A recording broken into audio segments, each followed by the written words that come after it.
हार कर जीतने वालों को बाजीगर कहते हैं। ऐसा ही कुछ हुआ चंडीगढ़ के मेयर चुनाव में। इतिहास में शायद पहली बार हुआ है कि किसी चुनाव का फैसला और उम्मीदवार की जीत की घोषणा सुप्रीम कोर्ट ने की है। हम बात कर रहे हैं चंडीगढ़ मेयर चुनाव की। इस चुनाव में भाजपा की हार हुई, वही आप कांग्रेस के गठबंधन की जीत हुई है। यानी ये इंडिया गठबंधन के लिए बड़ी जीत है। सुप्रीम कोर्ट ने आप उम्मीदवार कुलदीप कुमार को मेयर घोषित किया है। बता दें कि यह जीत इतनी आसान नहीं थी। इससे पहले चंडीगढ़ मेयर चुनाव में लोकतंत्र से सरेआम खिलवाड़ किया गया था। इस चुनाव में लोकतंत्र को तार तार करने वाला पीठासीन अधिकारी का वीडियो को पूरे देश ने देखा है कि कैसे जीत को हार और हार को जीत में बदला गया था। तो चलिए जानते हैं कि पूरा मामला क्या था और कैसे लोकतंत्र का मजाक बनाया गया था।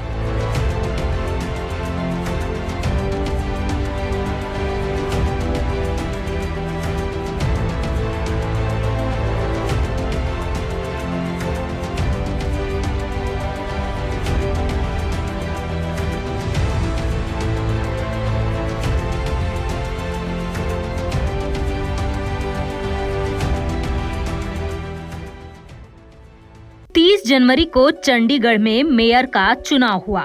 भाजपा ने मनोज सोनकर को अपना उम्मीदवार बनाया था। वहीं आप पार्टी और कांग्रेस ने गठबंधन कर कुलदीप कुमार को अपना उम्मीदवार बनाया।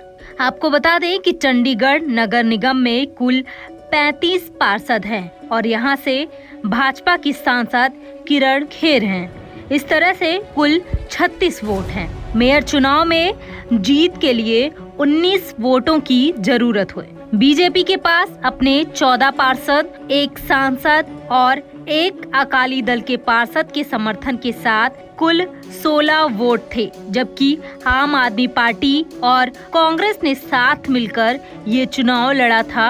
आप पार्टी के पास 13 और कांग्रेस के पास 7 पार्षद। इस तरह गठबंधन के पास कुल 20 वोट थे। अगर वोटों की संख्या को देखें तो भाजपा उम्मीदवार की सीधे सीधे हार हो रही थी और इंडिया गठबंधन की जीत कंफर्म थी। लेकिन कहानी में ट्विस्ट तब आया जब गठबंधन के 8 वोटों को अवैध करार दे दिया गया।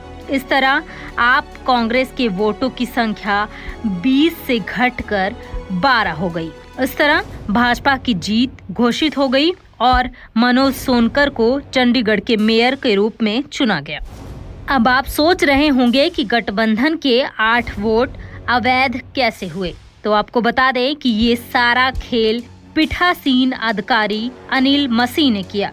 मसीह ने खुलेआम लोकतंत्र के साथ खिलवाड़ किया और गलत ढंग से भाजपा को जिताने के लिए आप और कांग्रेस के वोटों को अवैध करार दे दिया। पीठासीन अधिकारी का बैलेट पेपर को खराब करते हुए सीसीटीवी फुटेज भी देश के सामने आ चुका है। वहीं इस हार के बाद आपने 31 जनवरी को चुनाव में धांधली का आरोप लगाते हुए पंजाब और हरियाणा हाईकोर्ट का रुख किया, लेकिन राहत नहीं मिली। फिर 5 फरवरी को आम आदमी पार्टी ने सुप्रीम कोर्ट का रुख किया।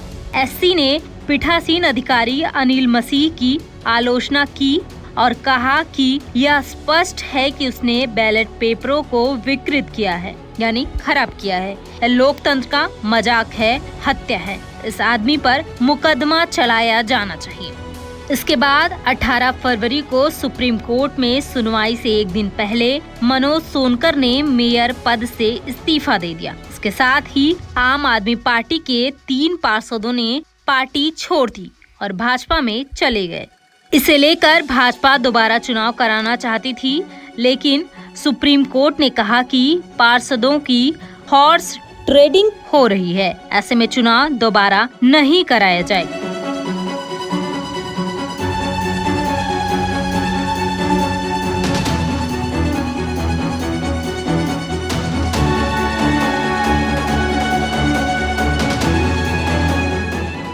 फिर 20 फरवरी को सुप्रीम कोर्ट ने अनिल मसीह को फटकार लगाते हुए बैलेट पेपर मंगवाए और आदेश दिया कि मेयर चुनाव में अमान्य किए गए 8 बैलेट पेपर मान्य माने जाएंगे। वोटों की दोबारा गिनती करवाई गई, जिसके बाद आम आदमी पार्टी के कुलदीप कुमार को मेयर घोषित कर दिया गया।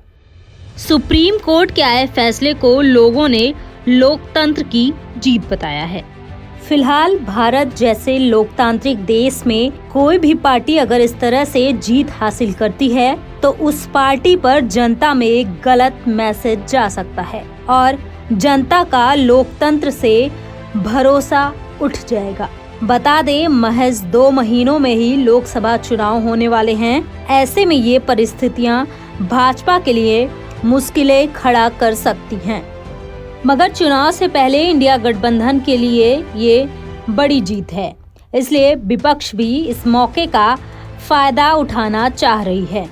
आप, कांग्रेस और बाकी पार्टियां भाजपा पर चुनाव में धांधली का आरोप लगा रही है। इस बार के चुनाव की तैयारियों में भाजपा द्वारा दिए जा रहे 400 पार के नारे को विपक्ष गड़बड़ी का आरोप बता रहा है। वहीं खुद को दुनिया के ईमानदार नेता बताने वाले दिल्ली सीएम और आप के संयोजक अरविंद केजरीवाल ने कहा कि भाजपा चुनाव जीतती नहीं है, वो चुनाव में चोरी करती है। उन्होंने इस बार 400 पार के नारे पर हमला बोलते हुए कहा कि भाजपा के पास ये कॉन्फिडेंस कहां से आ रहा है।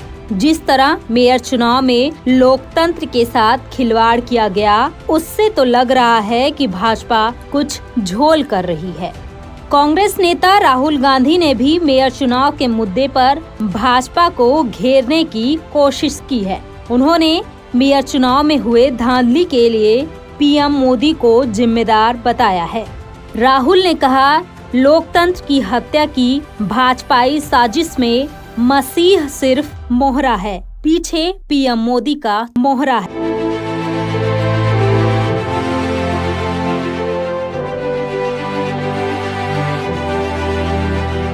बहरहाल अब ये देखना है कि क्या लोकसभा चुनाव से पहले विपक्ष इस मुद्दे का पूरी तरह से फायदा उठा पाती है और भाजपा को क्या चारों ओर से घेर सकती है, या भाजपा इस मुद्दे से अपने आप को बचाने में सफल होती है।